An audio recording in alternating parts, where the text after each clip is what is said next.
A reading from the Gospel according to Matthew. When he saw the crowds, Jesus went up on the mountain, and after he had sat down, his disciples came to him. He began to teach them, saying, "Blessed are the poor in spirit, for theirs is the kingdom of heaven. Blessed are they who mourn, for they will be comforted. Blessed are the meek, for they will inherit the land. Blessed are they who hunger and thirst for righteousness, for they will be satisfied. Blessed are the merciful, for they will be shown mercy. Blessed are the clean of heart, for they will see God. Blessed are the peacemakers, for they will be called children of God. Blessed are they who are persecuted for the sake of righteousness, for theirs is the kingdom of heaven. Blessed are you when they insult you and persecute you, and utter every kind of evil against you falsely because of me. Rejoice and be glad, for your reward will be great in heaven." The Gospel of the Lord.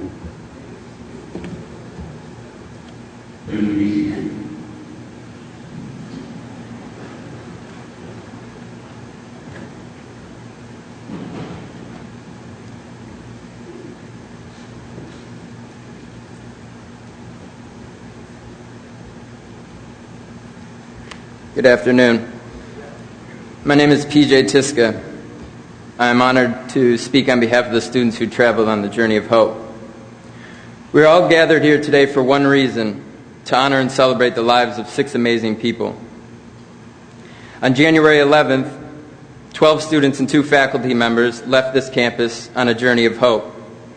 We went to Haiti to play with the orphans, build homes for the homeless, and feed the hungry.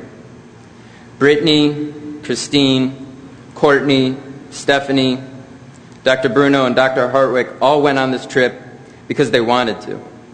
Because they were the type of people who genuinely cared for others and who wanted to make the world a better place in whatever way is possible. Words can't describe the power of the human spirit or the joy we experience when we are doing exactly what we care most deeply about. But I tried to put it in words anyway. I wrote a poem a few weeks ago and I wanted to share it with you today. It's called 6 Angels. I sat and I cried and I wondered why. As my hope turned to fear and my joy into tears, the pain in my heart was too much to bear. Last night I prayed to a God that I don't understand. I asked him a few simple questions and demanded answers with a scream and a cry. How could you take them? How could they die? Why did you save me? Why did you lie? These girls had families and so much life to live. The only reason they went on this trip was to share and to give.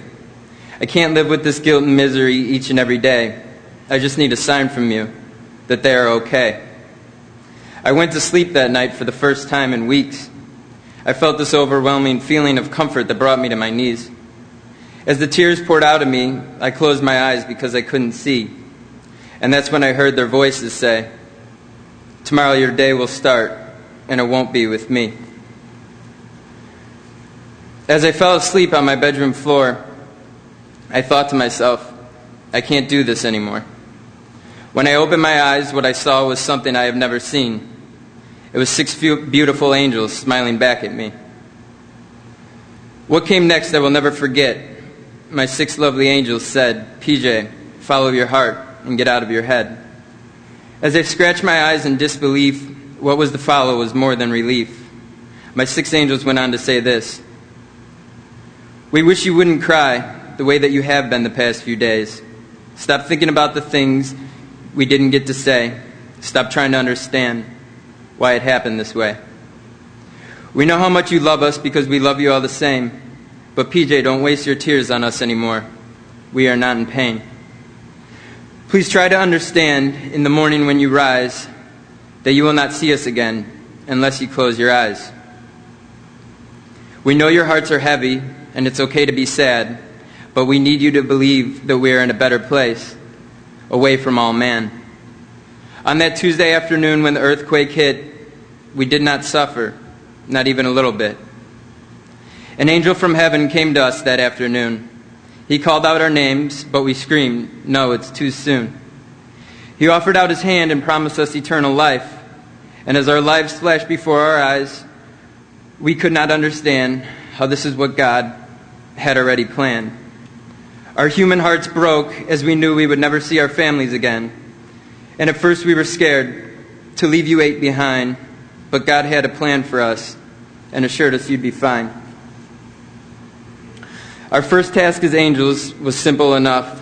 We were supposed to look after you when things started to get rough. We never left you guys. It was hard for us to hear your cries when you thought we were left behind. We wanted to scream to you, "We're already fine." PJ, how do you think you 8 got home? We were already watching over you. Can't you see? We are all around you guys. We will be where we will be forever. Please try to find peace in that.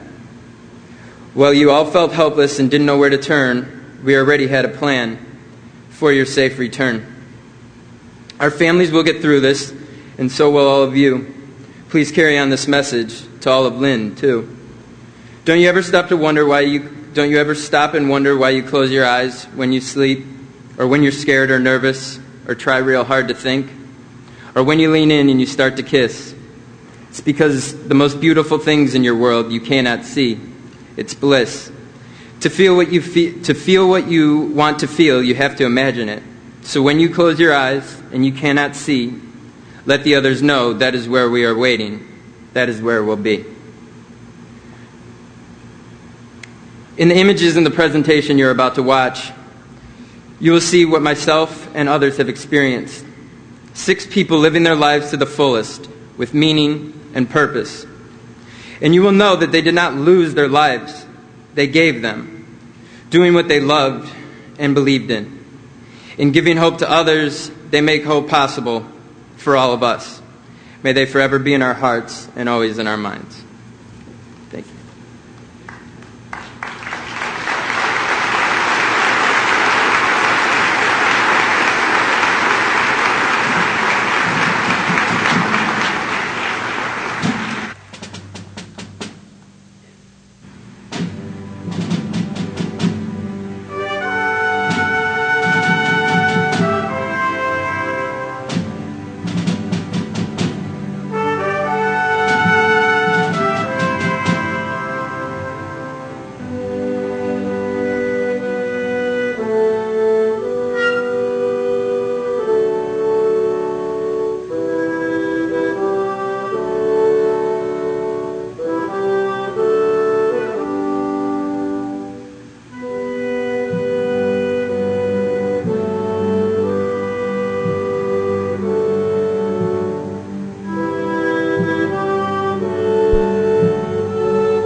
Welcome, students, faculty, staff of Lynn University,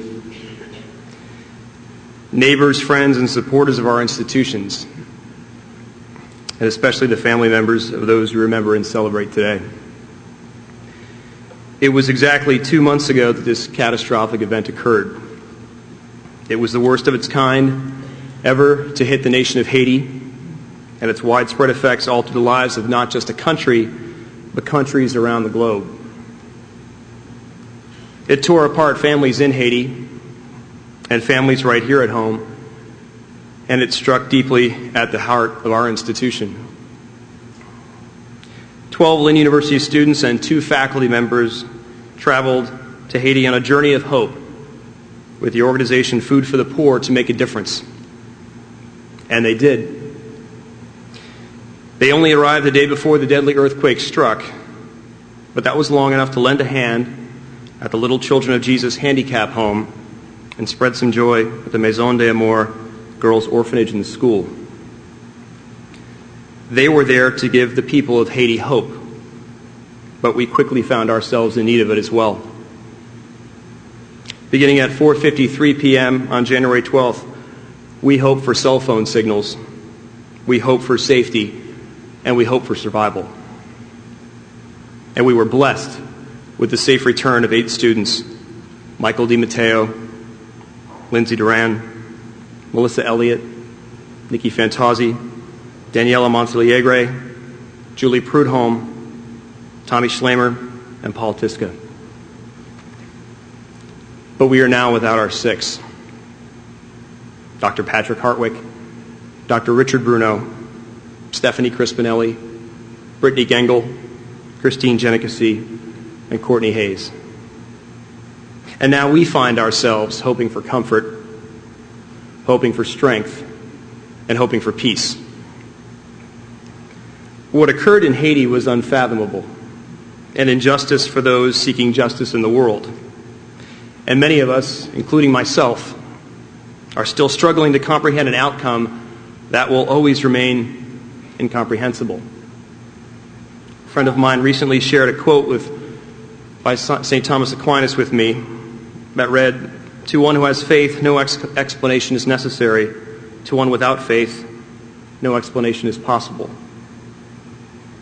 Our grief remains strongest for the 6 we lost from our university, but it extends to all those whose lives were taken too early and without cause. And our hearts go out to all the families who have lost someone, but they go out most to the families right here whose tremendous pain we share. We will forever be bonded with you over this tragedy. And though it will never come close to filling the voids of the loved ones you have lost, please consider all of us here today your family. You will always have all the love and support that you need from us and many new friends from all around this world.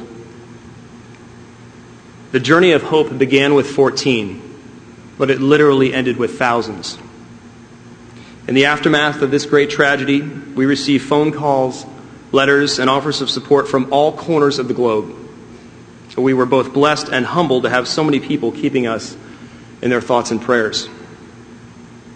Although it was the very worst of situations, we were strengthened by seeing the very best of the human spirit. And we will never be able to fully express our gratitude for the outpouring of generosity that we have received. Friends, neighbors, businesses, government, and even total strangers came forward with offers of assistance. And later in the service, we will be recognized some individuals who went to great measures to help our students, faculty, and our families. Right now, I would like to recognize the Lynn University student body, faculty, staff, and especially our crisis management team. We have seen a number of selfless acts on our campus, and I am so proud of how our university came together to support one another through this difficult time.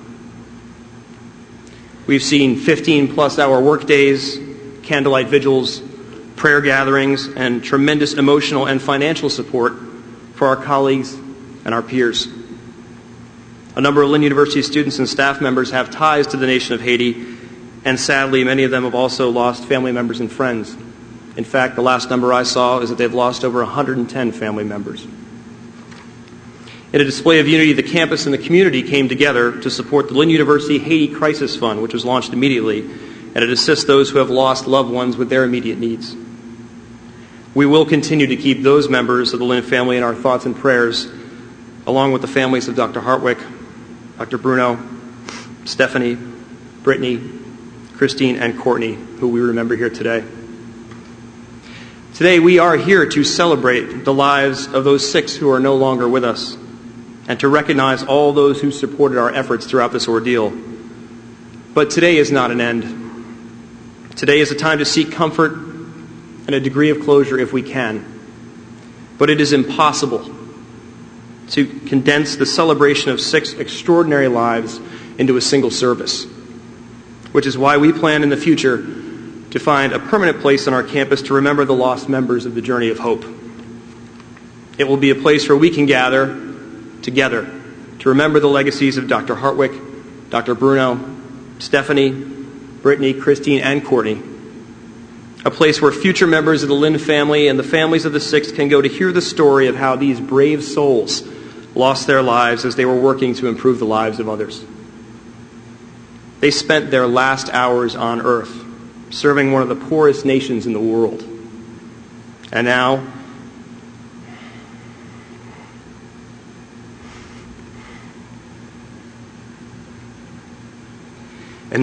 they are smiling down on us from the land of riches above. They have earned their place in heaven and in our hearts. I have been asked many times recently if we plan to carry on with our commitment to international education and to send our students on service trips to other countries, and my answer is a resounding yes.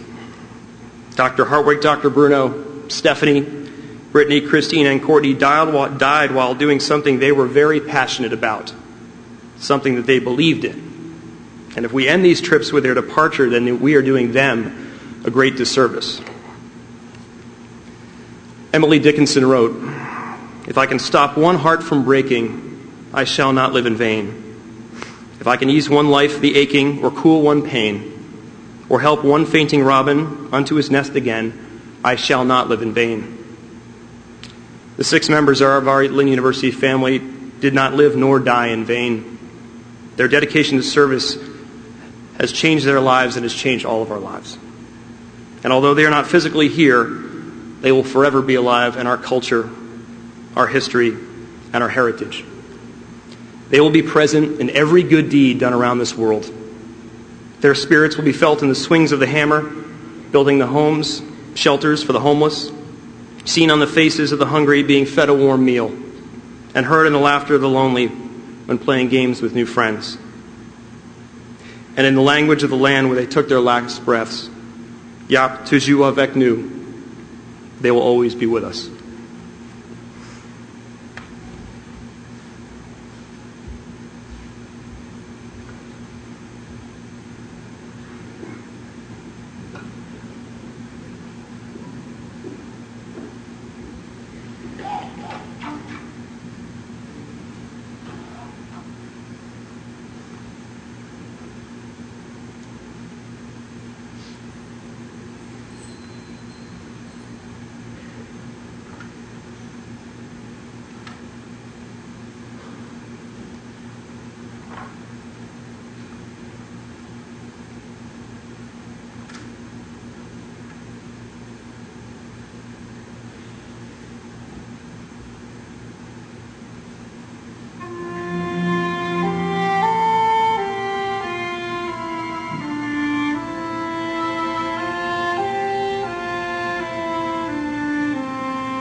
love, it's great. When there are clouds in the sky, you will look at by with your smile through your pain and sorrow. Smile, and maybe tomorrow you'll see the sun come shining through.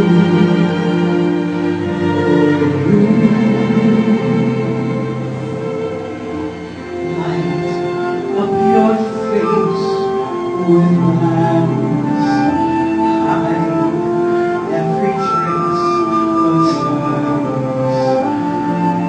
Oh, what's new? Maybe never so near.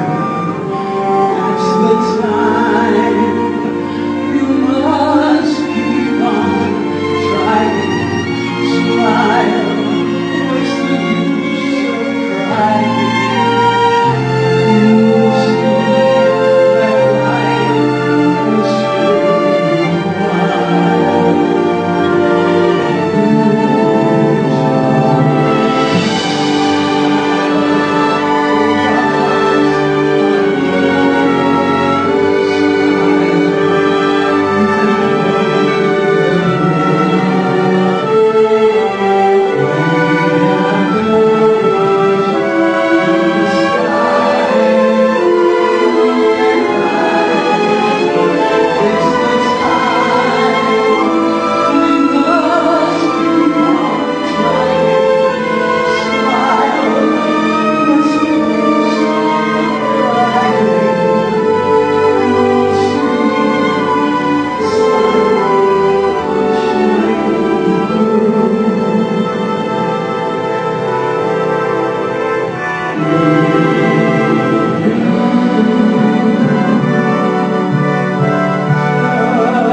I'd like to thank Nadej Tippenauer. That was beautiful. Nadej is the daughter of Dr. Jan Robertson, Dean of the Conservatory of Music at Lynn University, a family with great ties to the nation of Haiti. Nadej was there during the time of the earthquake and fortunately had a landline in the home that she was staying in, and she would walk down to the Hotel Montana a few times a day, which is about an hour away, and then she would come back and give us reports. So Nadej, thank you so very much for your support during this time.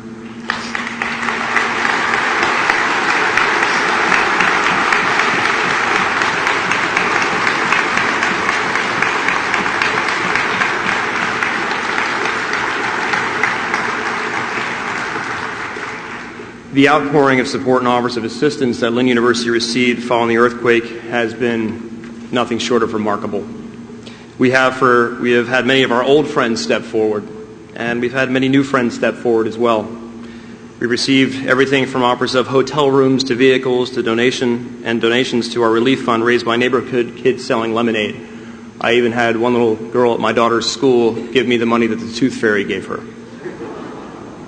We are so grateful for every single person who has supported us. But there are a few individuals that we felt that we must single out to recognize and thank because they each went above and beyond to help our students, our faculty, and their families. They have each played a pivotal role in our efforts following the earthquake, and their kindness and generosity has touched all of our hearts. We are very honored to have these individuals with us here today so that we may thank them in person. So when I call your name, please join me on the stage so that I may present you with an offer of gratitude on behalf of Lynn University. Angela Chainer.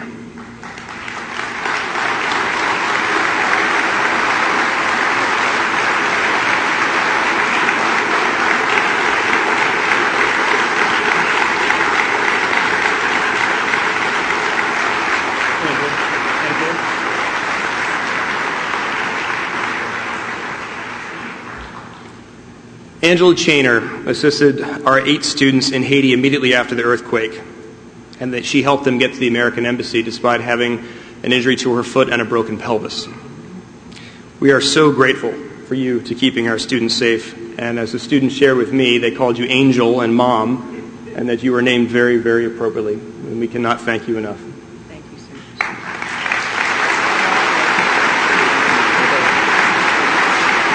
We have a few things for you here.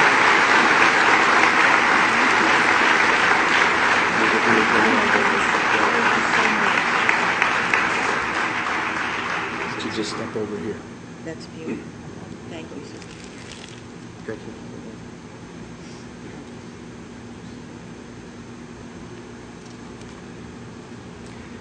The next person we would like to recognize is Alexandra Mastriana Salal, who unfortunately was not unable to be here today. Accepting the offer of gratitude on behalf is her husband, Ronald Mastriana.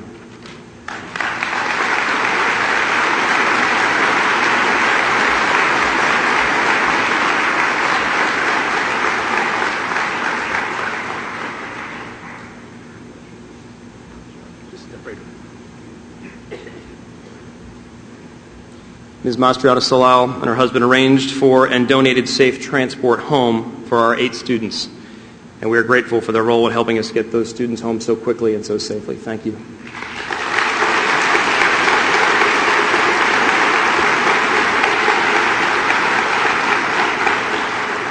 We would also like to recognize today Elizabeth Fago, who is joined today by her son, Lynn alumnus Joey Fago, class of 2005.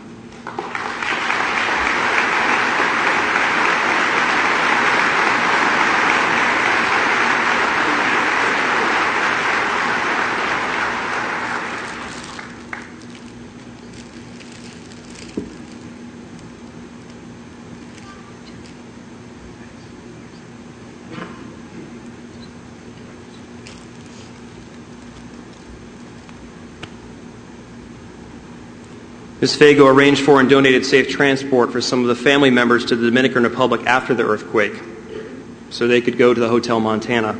And we are very grateful for her compassion towards our families. Thank you, Elizabeth. Thank you, Joey.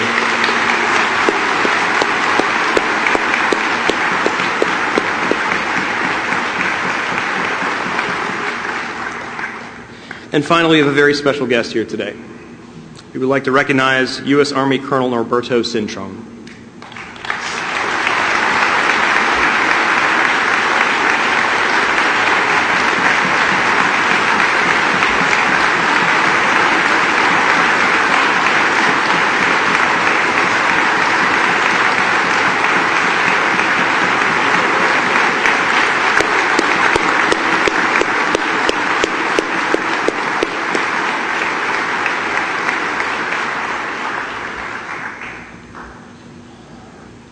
Colonel Cintron was in charge of the recovery efforts of the Hotel Montana, and we are extremely grateful for all of his assistance in bringing all of our students and faculty members home. This was something we questioned if this might even happen at one point. But General Cintron, you have done this institution and these families a great service. Thank you.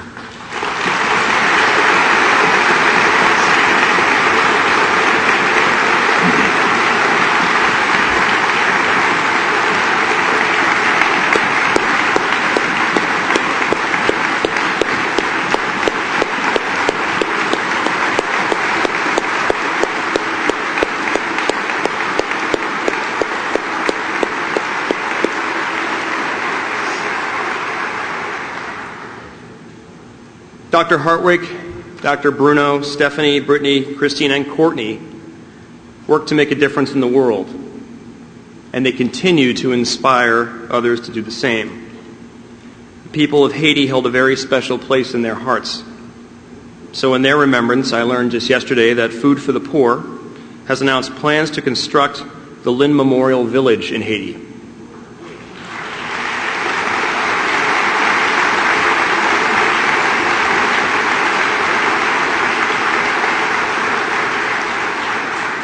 Yesterday, my friend Robin Mahfoud announced that the village will feature colorful double concrete homes with sanitation and kitchenettes, a village water source, a multi-purpose community center, fruit trees, an animal husbandry project, and a Lynn University Memorial School from grades 1 to 12.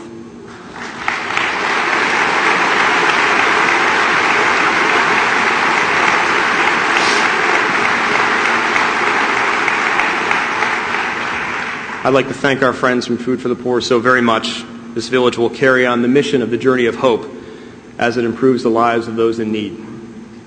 Many other people have also asked how they can help honor the lives and work of Dr. Hartwick, Dr. Bruno, Stephanie, Brittany, Christine, and Courtney. So today I am announcing the establishment of a Lynn University Global Citizenship Scholarship Memorial Fund. This fund will provide monies for students to experience university-designed and approved educational service opportunities which focus on communities and cultures in need at the international, national, and local levels. Through this fund, we will carry on their legacies by providing more Lynn students the opportunity to engage in service work that was so important to these six. And even though they are no longer with us, they are still making a difference in the world.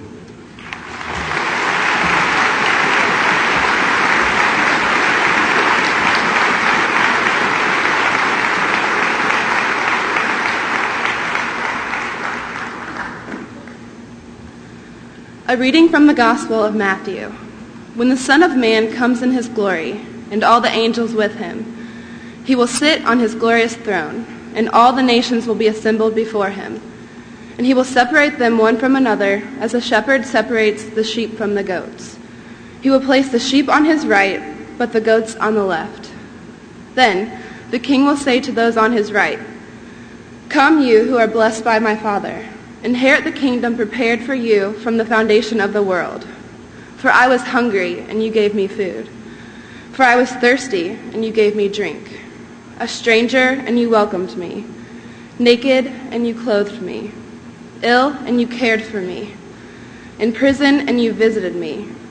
Then the righteous will answer him and say, "Lord, when did we see you hungry and feed you, or thirsty and give you drink?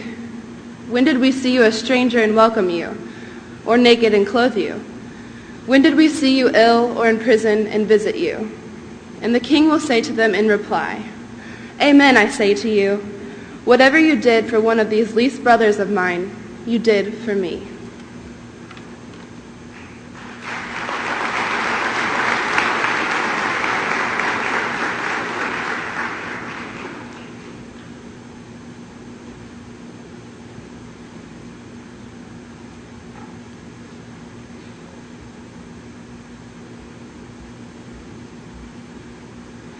It is my privilege and honor to introduce Anna Marie Bruno, daughter of Dr. Richard Bruno.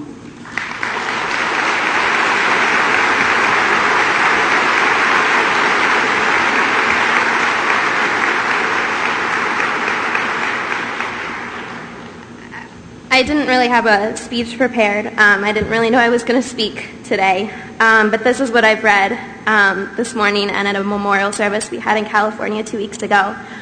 I hope I can speak for my sisters and my mom and all of the other families that lost loved ones.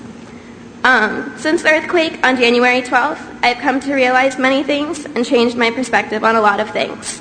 I've learned that as you go through life, you'll see there is so much more that we don't understand, and the only thing we really know is things don't always go the way we planned. Through this tragic event, I have learned that life isn't always fair, and you can't take anything for granted.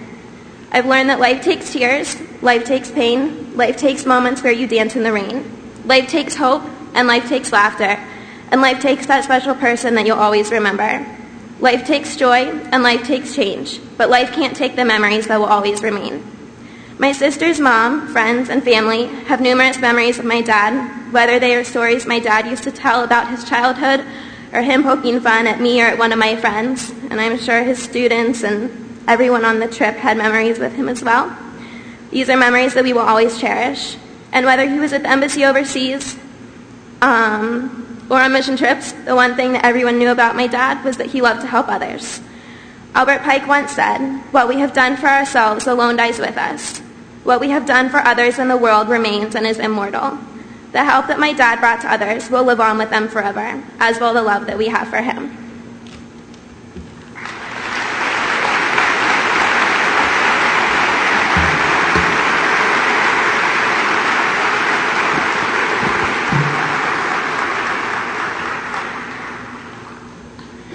As we have experienced and witnessed over the past 2 months, Lynn University is a very special place. Those of us who are privileged enough to call this university our own know that what makes this place special is the people. The faculty, the staff, the students, and the friends of this university who share a common commitment to our mission and purposes. Today, we as a community honor two of our very best, Dr. Richard Bruno and Dr. Patrick Hartwick.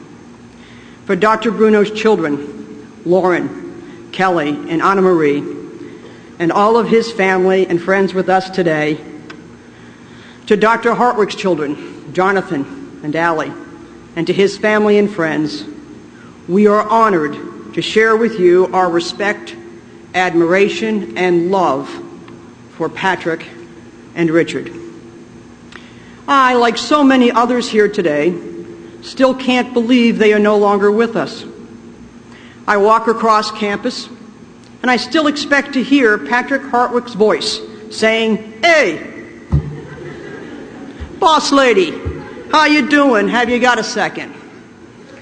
Or to hear Richard Bruno overcome with excitement as he describes the joys of teaching, recounting to me his students' successes, or in the month of March, extolling the virtues of Duke basketball. And while we are all still seeking to understand why they died, we know with certainty why they lived. Patrick and Rich inspired all of us to join in their greatest passion, to make a difference. They reminded all of us that the only life worth living is one dedicated to serving others. Rich and Patrick also shared a special gift, the ability to see and bring out the best in others. They made all of us want to be better people, to do more, to try harder, to give back, to reach out, to live boldly, to laugh often, to cherish our families and friends, and to never take life for granted. Richard Bruno was a man of kindness and intellect, soft-spoken and gentle in countenance and demeanor.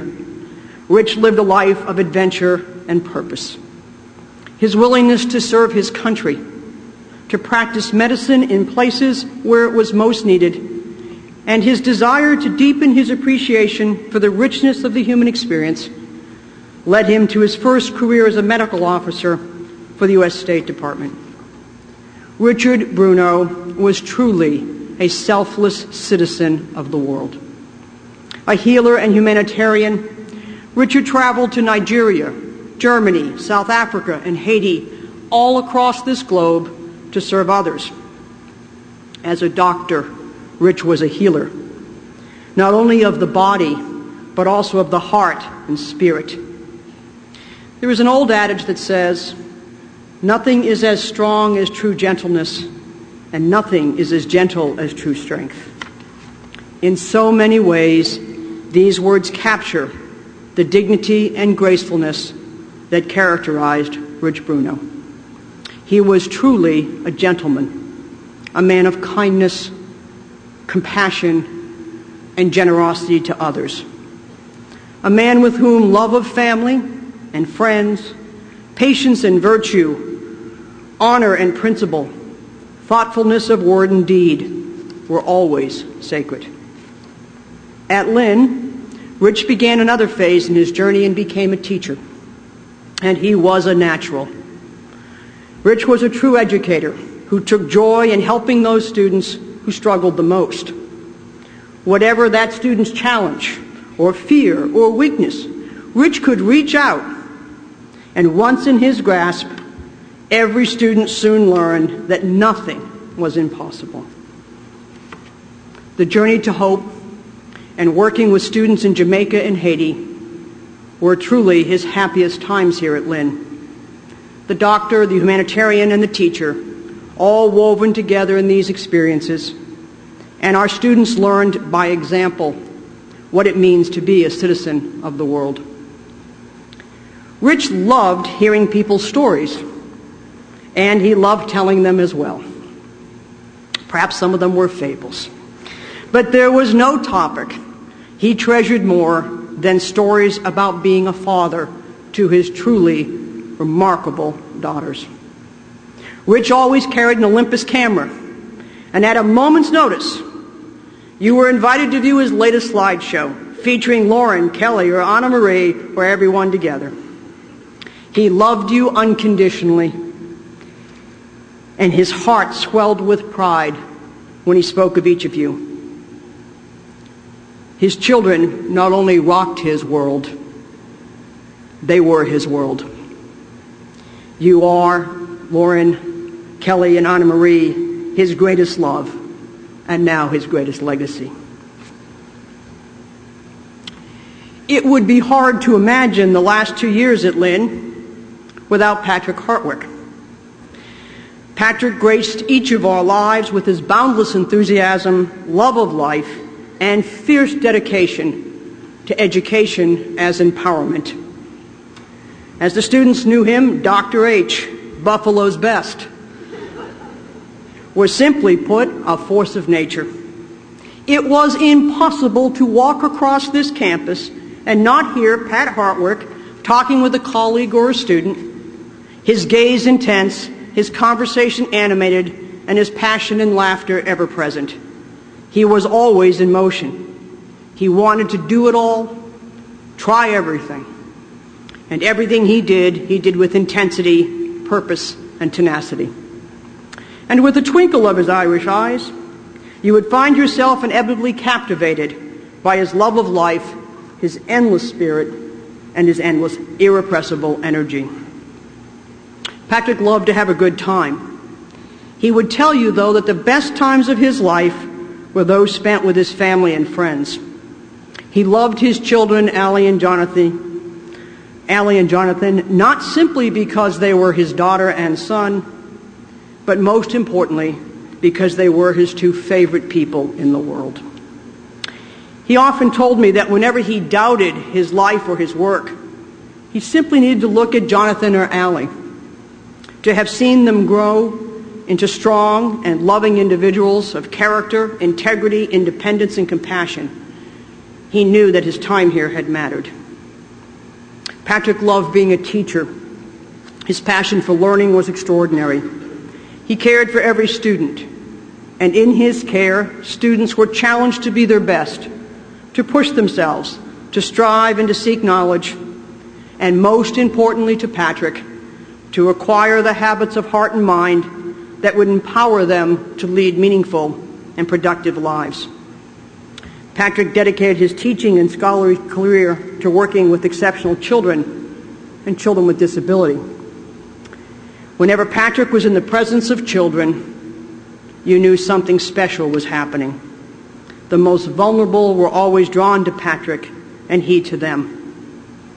No child could ever feel unloved, unwanted, limited, or neglected whenever Patrick Hartwick was in their presence. During his time in this community, Patrick also taught us about the true meaning of courage and faith. After the tragic and untimely death of his wife, Christine, Patrick rededicated himself to honoring his own spiritual calling to serve others. Just 4 months after Christine's death, Patrick participated in our first journey of hope to Jamaica. In his own words, after that trip, Patrick described what faith can do to help us find strength even in difficult times. Patrick wrote, "The Journey of Hope trip to Jamaica affirmed my faith in service, as I received far more blessings during the week than I gave. I found young students filled with compassion and understanding, working with each other to make a difference in the life of a child, an adult, or a teenager.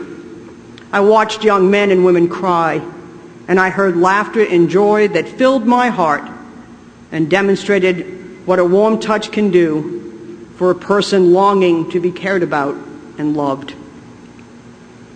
Patrick wrote, "What will remain in my heart and soul for the rest of my days are the joy, laughter, and love that was shared, on this trip, which filled a huge void in my own life and provided me with the gift of hope, not just personally, but for how we embrace God's message of service in our life each day. Richard Bruno would have agreed with Patrick Hartwick's closing remark that service is a blessing and a natural part of our very being. If Patrick and Richard were here right now, and I know they are, Patrick would want all of us to hear those words and smile. And he would tell us that what matters is not how we die, but how we live. And they would both want all of us to always remember Haiti is a place where pain and suffering, touched by love, was transformed into hope. The lives of Richard Bruno and Patrick Hartwick stand as an eternal lesson to all of us of how to live life to its fullest, to embrace the sacredness of every day and every person, and to live our lives with courage, faith, and hope. Each of these men lived a life filled with grace. And as we remember them today and from each day forward, we should reflect on the words of Frederick Buechner. When Buechner wrote about the grace of God, Buechner wrote, "Grace is something you can never get, but only be given. There is no way to earn it, or deserve it, or bring it about, any more than you deserve the taste of raspberries and cream, or earn good looks, or bring about your own birth. A good sleep is grace, and so are good dreams. Most tears are grace. The smell of rain is grace. Somebody loving you is grace. Loving somebody is grace. For the grace of God means something like this. Here is your life. You might never have been, but you are because the party wouldn't have been complete without you. Here is the world. Beautiful and terrible things might happen to you, but don't be afraid, for thus says the Lord, I am with you. Nothing can ever separate us. It is for you that I created the universe, and I love you." Richard Bruno and Patrick Hartwick lived lives of faith and service and hope. They were loved because they loved, and may their grace continue to bless us all.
When I am down and oh my soul so weary, when troubles come and my heart burdened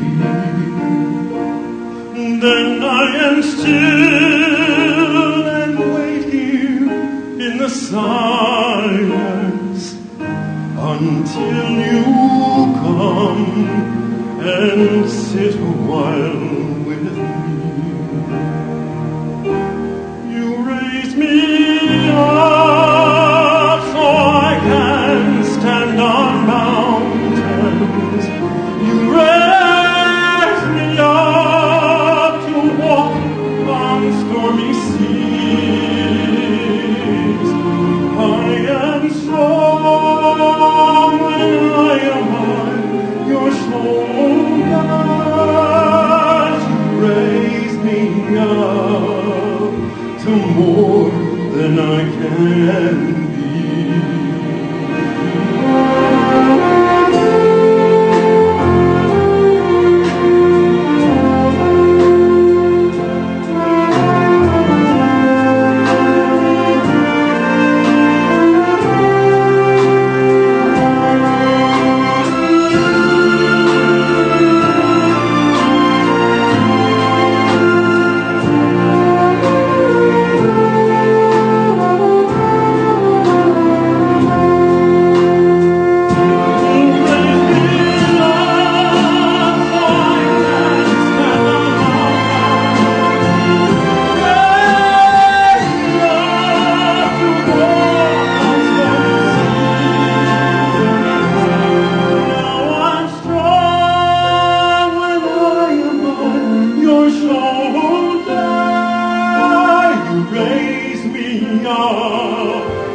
more than I can be.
Beautiful, beautiful.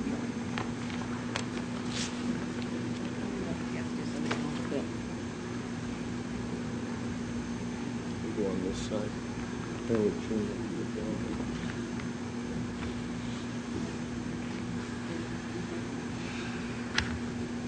Good afternoon. My name is John Genicasi, and here as families for Christine, Brittany, Courtney, and Stephanie, we want to thank all of you who are here today and all those countless numbers of people who prayed for our daughters and families ever since we heard they were all missing at the Hotel Montana after the earthquake. The love and support not only from family, friends, our local communities, the Lynn University community, and throughout our great country has been overwhelming. We want to especially thank the brave search and rescue workers led by Colonel Cintron of the U.S. Army who risked their lives to find Christine, Brittany, Stephanie, Courtney, Dr. Bruno, and Dr. Hartwick, and many others, so each of our families could get their loved ones home with dignity and grace. We would also like to thank the local Boca Raton area media who treated our families with great respect as they reported every day on the rescue efforts. We want to thank Lynn University and President Ross for all of their support and efforts in dealing with this unprecedented, tragic event. Special gratitude to Greg Malfitano, Dr. Cynthia Patterson, Judy Nelson, and our own Dr. Phil Reardon. By the way, Phil is now teaching a course called Hugging 101, and I recommend that you all sign up. Our daughters love Lynn University. My wife Jean and I sometimes would suggest to Christine that she could consider going to school closer to home in New Jersey. She always quickly replied, Lynn University is perfect for me, and I need to be there. Well, we now all understand why our daughters love this university and community, and we thank all of you. We have all said that our prayers were not heard, but we now know that by the time we all heard about the earthquake, our daughters and professors were on their way to heaven to become our new guardian angels. But our prayers were heard because we were all able to get them all home and honor their lives in a way that they would want. Everyone has asked how we have gotten through this tragic event. What a nightmare. Nightmare doesn't even begin to describe what we have been through. We were all strangers on January 12th, and now we are an inseparable group. We are the parents and families of 4 beautiful girls. We gain strength through each other. No one understands like we do, and we will never be separated. We will be a force to be reckoned with. We are strong and committed and obligated as parents to carry on our daughters' names and doing the work that was important to them, helping the less fortunate. We are family now, and the bond will never be broken. Today we are here to honor our daughters and 2 great professors. We as families are honored and proud of our daughters and how they chose to help others. They had a passion to love and to be kind to others. But to just be here today and honor and remember them is not enough. We would ask that each of us continue to love and be kind to others every day for the rest of our lives. It doesn't mean that you need to travel to Haiti or Jamaica on a mission for food for the poor. It doesn't even mean that you have to go to your local soup kitchen.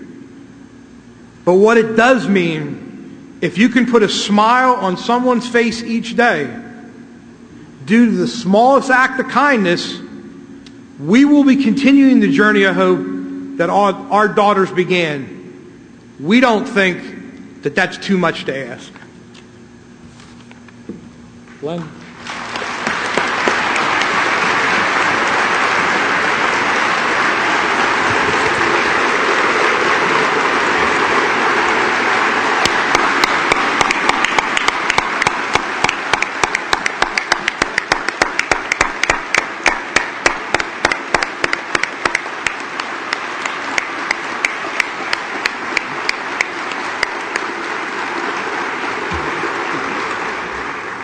Now you know why we love that guy. Faith, hope, and love. That's what's gotten us through. Faith in God. Hope that someday we will spend an eternity with our daughters and our dads. Love of family, love of friends, love of Lynn University, love of community, love of country, love of this world. Our daughters and dads were the real deal. They weren't perfect by any means, but that's who they were, and that's why we all love them. Yesterday, on a flight down here, CNN reported that 700,000 Haitian people still live in Tent City. 150,000 of them will have to be moved when the rains begin. What does that say to us as a country? 230,000 Haitians perished along with our loved ones. And do we hear any more about the 3,000 Americans who are still of the missing in Haiti? Are they presumed dead? This reminds me of that picture of our Brittany with the orphans in Haiti. This picture was taken hours before the earthquake, and one of the last pictures of Brittany taken on this earth. Look at the joy in her face. Look at the joy in the faces of those orphans. This picture tells the story of our daughters and our dads. It reminds us that there are 26 other pictures. Actually, that was supposed to be on the horizontal, and there were 26, but they cut it. So I need to explain that. 26 orphans. Who is going to take our daughters and dads' place to take care of these orphans in Haiti? Is it you? Is it you? Is it someone in the back? How are we going to honor our daughters and dads? Let us not forget that our daughters and dads signed up for a 3-week class called the Journey of Hope. They went to the poorest country in the Western Hemisphere along with their 2 professors, and they became the picture of compassion in Haiti during this catastrophe. Let us not forget the search and rescue workers who tried so hard to save our loved ones, and Colonel Norberto Cintron, who we all honored a few moments ago. Let us not forget the U.S. Army who worked in that rubble trying to find our loved ones at the Hotel Montana. We will forever be grateful to you and those workers, Colonel Cintron. And once again, I applaud you, sir, a real American hero.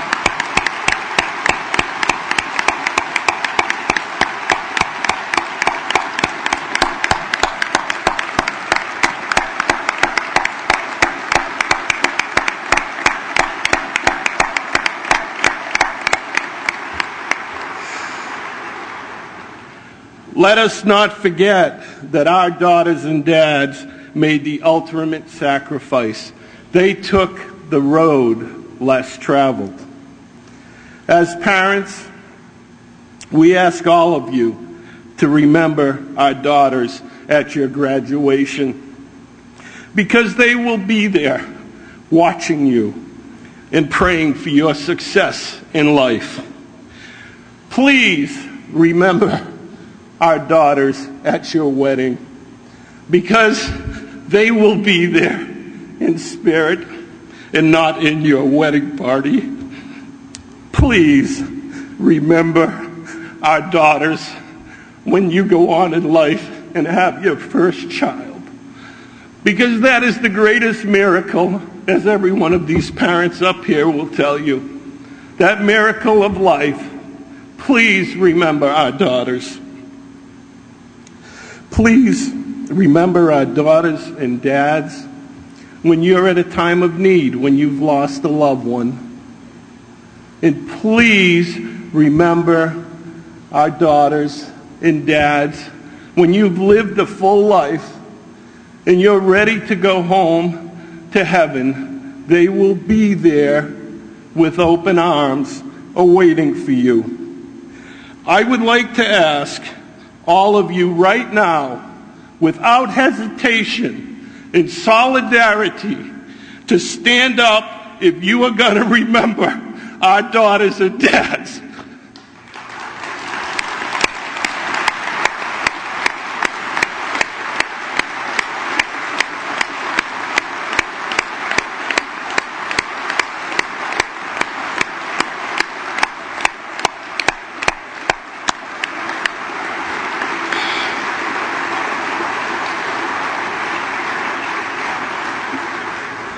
In closing, it's very simple.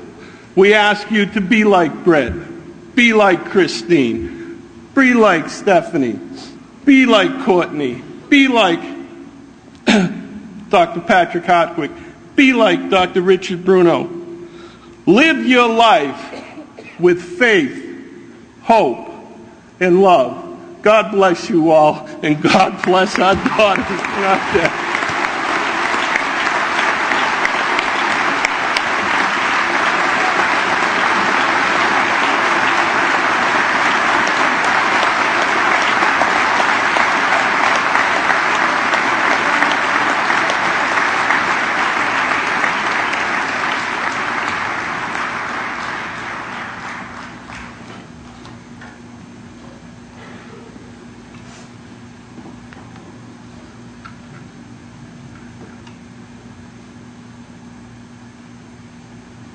Please rise for the benediction. Following the benediction, we ask you please remain in your seats until the family members and experts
will leave.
A reading from the book of Revelation.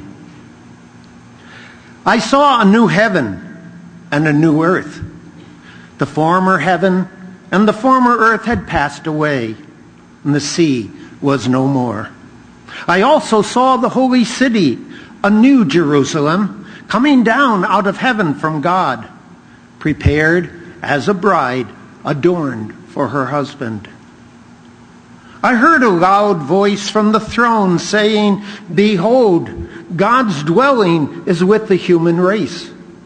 He will dwell with them, and they will be his people, and God himself will always be with them as their God.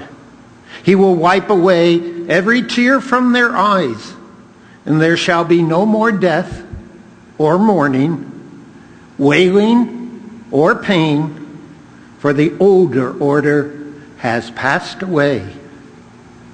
The word of the Lord.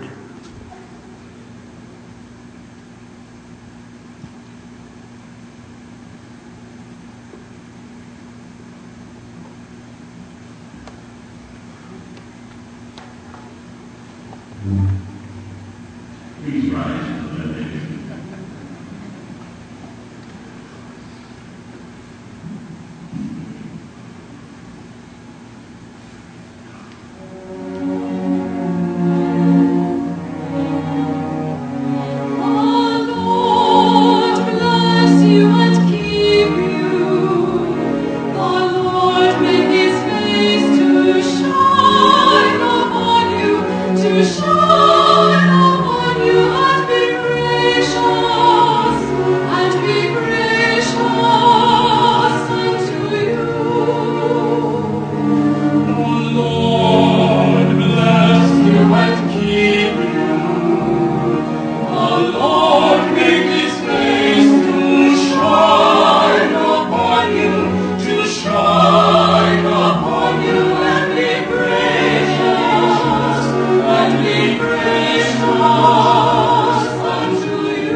Please